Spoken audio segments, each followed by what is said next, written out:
350 वर्षापूर्वीच भारतात एक असा राजा होता ज्याचं फायनान्शियल प्लॅनिंग आजच्या MBA लोकांनाही शिकावं लागेल.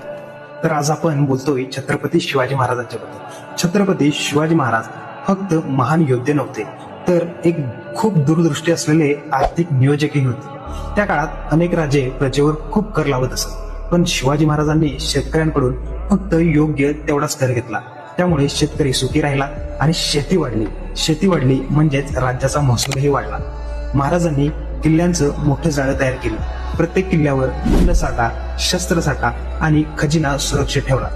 त्यामुळे युद्ध काळातही राज्याची अर्थव्यवस्था कोलमडली नाही. एक खूप इंटरेस्टिंग गोष्ट म्हणजे जेव्हा महाराजांनी सुरतवर मोहीम केली तेव्हा मिळालेला प्रचंड खजिना त्यांनी स्वतःसाठी वापरला नाही. त्या पैशातून किल्ले मजबूत केले, सैन्य वाढवलं आणि आरमार उभं केलं. म्हणजेच महाराजांनी पैसा खर्च नाही केला, तर राज्य मजबूत होण्यासाठी गुंतवणूक केली.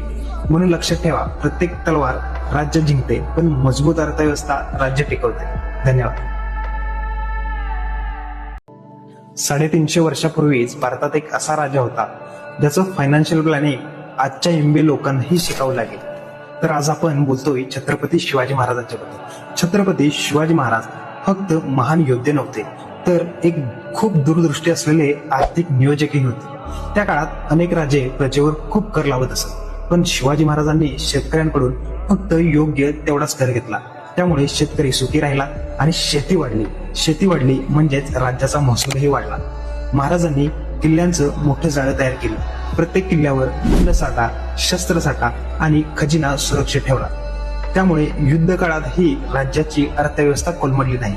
एक खूप इंटरेस्टिंग गोष्ट म्हणजे जेव्हा महाराजांनी सुरतवर मोहीम केली तेव्हा मिळालेला प्रचंड खजिना त्यांनी स्वतःसाठी वापरला नाही.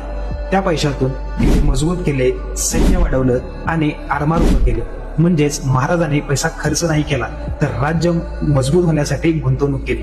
म्हणून लक्षात ठेवा, प्रत्येक तलवार राज्य जिंकते, पण मजबूत अर्थव्यवस्था राज्य टिकवते. धन्यवाद.